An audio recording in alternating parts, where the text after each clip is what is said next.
Bonjour monsieur. Bonjour. Je suis Claviska, la présentatrice du micro-trottoir d'Ideal Vision Production. Voilà, nous sommes là avec vous, nous aimerions vous poser quelques questions. Comment vous appelez? Rodrigue Beyemi Obiang. Ok, monsieur Rodrigue, vivez-vous en concubinage?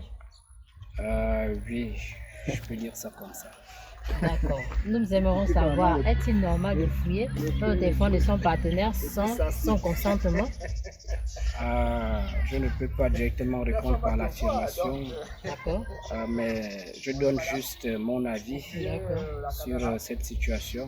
Je pense que fouiller dans le téléphone de son partenaire ou sa partenaire sans le consentement de ces derniers ou de ces dernières, à mon avis, c'est pas chose normale.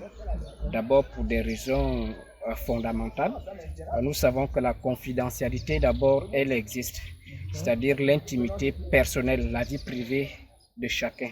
C'est très important de le savoir parce qu'il est inadmissible d'aller fouiller dans le téléphone d'un partenaire ou d'une partenaire sans le consentement de celui-ci ou de celle-ci. Pourquoi?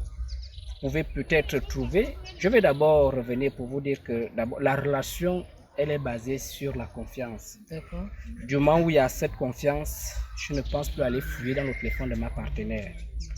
Et pour des raisons personnelles également, pour des raisons d'amour, si j'aime celle-ci, je ne vois pas aller fouiller dans un téléphone de peur peut-être de me faire mal à la fin.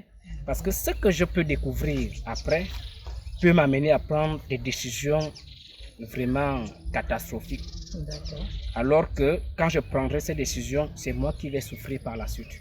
Raison pour laquelle, pour des mesures de sécurité et la confiance en soi, je préfère m'abstenir de fouiller dans le téléphone de ma partenaire. C'est un peu ça. Êtes-vous en couple ou pas? Bon, on peut dire, hein, on verra bien. Ok, d'accord. Bon, aujourd'hui, nous avons la thématique de la vie des couples. Nous voulons savoir, est-il normal de fouiller dans le téléphone de son partenaire sans son consentement? Pour moi, ça dépend. Hein. S'il sème le doute, je suis obligé de fouiller. Et lorsque vous le faites, est-ce que vous vous sentez aisé dans ce que vous faites ou c'est un manque de confiance ou je sais pas? Non, c'est pas forcément un manque de confiance, mais la confiance n'exclut pas la méfiance en fait. Il faut bien que je regarde pour essayer de voir s'il me trompe ou pas, parce qu'il faut être certain. La confiance ne veut pas dire que je ne peux pas me méfier de lui. Il faut de temps en temps, pour installer un peu de confiance, bon pas un peu, pour installer la confiance au sein du couple, il est tout à fait normal que les partenaires se fouillent un peu de téléphone de temps en temps. Moi, en ce qui me concerne, je ne fouille même pas le téléphone, hein, je trouve que c'est pas vraiment une bonne pratique. Mais on fait avec pour essayer d'installer la confiance, parce qu'à un moment donné, quand on ne fouille pas le téléphone de l'autre, la personne pense qu'on ne s'intéresse pas à elle et tout ça, et donc du coup, on est obligé de faire de temps en temps semblant pour essayer de regarder, pour montrer qu'on s'intéresse. Mais sinon, en ce qui me concerne, c'est pas une pratique que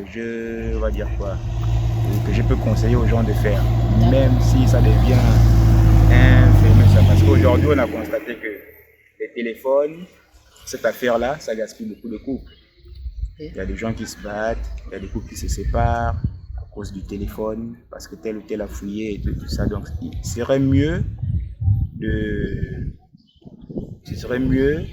ne même pas fouiller et de se faire confiance mutuellement, juste seulement ça, parce que fouiller aussi le téléphone de l'autre, c'est en quelque sorte montrer qu'on n'a pas confiance en cette personne-là. Or, dans le couple, c'est la confiance qui prévaut. Bon, je dirais que ça dépend. Je peux dire que c'est normal, parce que d'un côté, on ne veut pas se sentir trahi après. Et puis je vais dire que c'est pas normal, parce que ça veut dire qu'on manque de confiance envers son partenaire. D'accord. Et Bon, moi je suis partagée, mais non, d'abord pourquoi? Parce que chacun a sa vie privée d'abord au départ. D'accord. Et oui, parce que, oui, normal, tu dois faire le téléphone de l'autre tu dois faire ton téléphone aussi, c'est normal. D'accord. Quel est votre statut matrimonial? Matrimonial. Êtes-vous en couple? Non, je ne suis pas en couple. Ok, d'accord. Nous aimerions savoir, est-il normal de fouiller dans le téléphone de votre conjoint ou votre partenaire sans son consentement? Bien sûr. Pourquoi? C'est la méfiance. Je me méfie parce que je dors avec toi. Si déjà je ne suis pas totalement sûr que ce que tu me dis n'est pas ce que tu fais, automatiquement, je sais déjà où me situer dans notre relation. Ok, puisque vous n'êtes pas en couple. Un ami comment? Bon, ami, un frère, une connaissance. Un frère, un pote, un frère. Oui, oui. Ami, homme, non? Oui, homme ou femme, si vous voulez. Non, mais ami, homme, on ne peut pas fouiller le téléphone. Pourquoi? Parce que ça ne fait pas normal. Bon, si c'est ami, fille. Ça, c'est bien normal. Pourquoi c'est bien normal au côté de la fille et chez l'homme, c'est pas normal? Parce que ami, de nos jours, on joue trop avec les autres. D'accord. Et je dirais que c'est pas normal. Pourquoi? Déjà, on parle de consentement. Il faudrait qu'il y ait son autorisation. Mais maintenant, je me dis que lorsqu'on est en couple, on peut le faire tout naturellement. On est en couple, c'est qu'on se cache bien.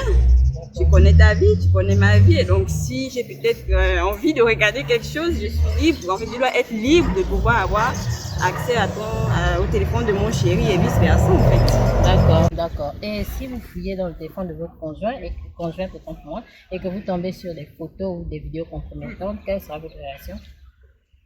Bon, déjà, je vais demander qu'est-ce que ça fait là, et elle m'expliquera, et puis la suite c'est entre elle et moi. Ok, d'accord. Merci encore de nous avoir donné votre avis. Ok. On s'assoit, on parle, on discute. Pourquoi? Qu'est-ce qui se passe? Qu'est-ce qui t'est arrivé? Pourquoi ce bouleversement-là? Qu'est-ce qui arrive? Pourquoi des photos comme ça tombent sur ton téléphone? Et après, si il parle des choses que je ne comprends pas aussi, on se sépare, c'est tout. D'accord. Donc, pour vous, vous dites que vous pouvez vous séparer avec votre conjoint à cause des photos ou des vidéos dans un téléphone? Oui.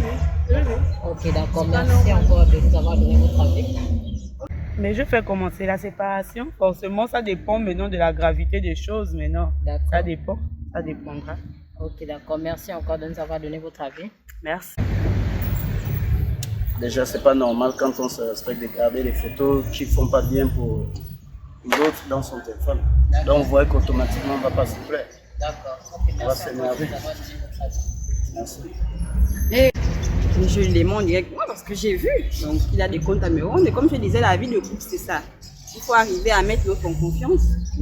Et quand on dit qu'on s'engage dans une relation, il y a des principes en fait pour marcher, pour faire respecter faire fonctionner cette relation-là. Voilà. Donc, tu peux être avec moi et te permettre de faire autre chose. Maintenant, si tu n'es pas prêt à te caser, cher ami, continue ta vie. D'accord. Ce qui est sûr, moi personnellement, je craque et puis ça va, c'est fini. Chacun prend sa route et puis ça va. Je ne reviens pas sur mes décisions.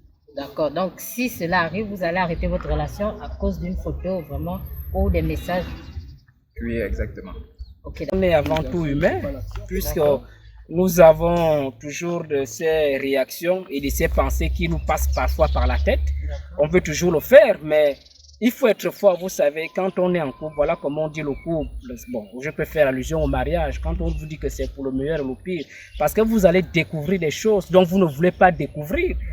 Donc, pour éviter tout ça là, même si ça vous passe par la tête, mais il faut faire preuve de sagesse et de grandeur. De soit dire que non, je ne peux pas, de peur que si il m'arrive parfois de commettre un tel acte, est-ce que par la suite je pourrais assumer les événements? Parce qu'il peut parfois m'arriver d'aller fouiller, c'est un exemple que je prends, je peux aller fouiller et je découvre des choses dont je n'imaginais pas sur la vie de ma petite amie, alors que je l'aime, mais par la suite, ce que j'ai découvert va m'amener, pas à ne plus l'aimer, parce que l'amour c'est quelque chose du cœur, ça va m'amener à prendre une décision que je ne suis même pas en mesure d'assumer. Je dis, bon, en tout cas, c'est fini entre nous, j'ai vu ça, je ne m'imaginais pas que tu pouvais me faire ça, donc c'est toi, bon, c'est fini. Quand je prends cette décision-là, je me fais du mal à moi-même. Pourquoi je me fais du mal à moi-même? Parce que cette décision ne vient pas du fond du cœur. J'ai découvert quelque chose que je n'allais pas découvrir, et alors je ne peux pas l'assumer. Et si je la prends et que je me sépare d'elle, par la suite, je serai contraint d'assumer la souffrance émotionnelle, sentimentale. Donc, ça vaut le coup de ne pas aller mettre le nez là où on ne peut pas assumer des répercussions. Ok, d'accord. Parce que chaque acte que nous posons, forcément, nous avons des effets secondaires. Donc, pour éviter tout ça là, il faut faire preuve de sagesse, de grandeur. Regardez, je vais parler avec elle, je vais discuter, je vais savoir pourquoi elle fait ça. Non, je vais analyser, je vais me mettre à sa place. Il se peut qu'il y ait un manque d'affection dans notre relation, il se peut que je ne suis pas présent. Et donc, automatiquement, j'aimerais savoir comment remonter l'estime qu'elle avait pour mon bébé.